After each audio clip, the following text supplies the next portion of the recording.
Bu qədər Allahdan övlad istəyən var ha. Övladı niyə istəyirsən?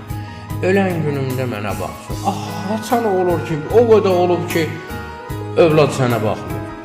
Atır səni qocalar önünə. Sən Allahla kontrakt bağlamısan ki, ya sən övladından əvvəl öləcəksən, bəlkə əksin oldu və yaxud dəqiq bilirsən bu sənə baxacaq.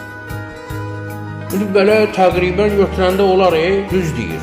Amma məqsəd odur ki, məndən sonra bir yadigar olsun. Sən özün nəsən, sənin yadigarın olsun. Adama deyərlər. Ocağın sönməsin. Güya bunu ocağı deyir.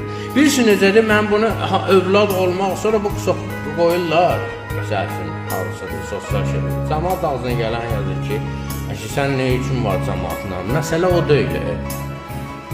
Yəni, mənim deməyim qoyanda bir tövq qoyun ki, məsələ odur ki, övlad gözəl şeydir.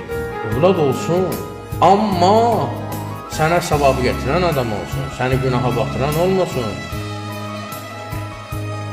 İmamların, peyğəmbərlərin də övladları var idi. Məsəl üçün, Zübeyrin də övladı var idi də. Neyə? Zübeyrin özünü də göndərdi cəhənnəmə, özü də cəhənnəmə var. Övlad bir dənə imtihandır. Övladı istəyirəm ona görə, yox, düşmən qabağında bir çəpər olsun. Düşmən çəpəridir oğul. O sənin düşmənin var. Yəni, sən özümü nə hesab edirsən, sənin düşmənin olsun. İnsan bəzən özünü elə bir şişirdir, belə bölür. Sənin düşmənin olacaq. Mənim nə bilim, oğlum olsun və olsun, olsun. Əgər bir övlad ki, səni cəhənnəmə aparacaq, elə olmamalı məsələ.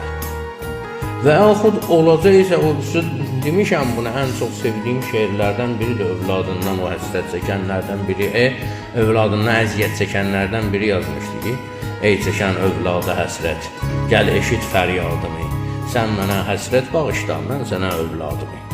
Övladına əziyyət çəkənlərdən biri yazıb bunu.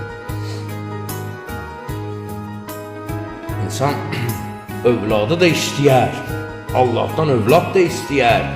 Amma bu şərtlə ki, bu səni əbədi səadətə aparsın.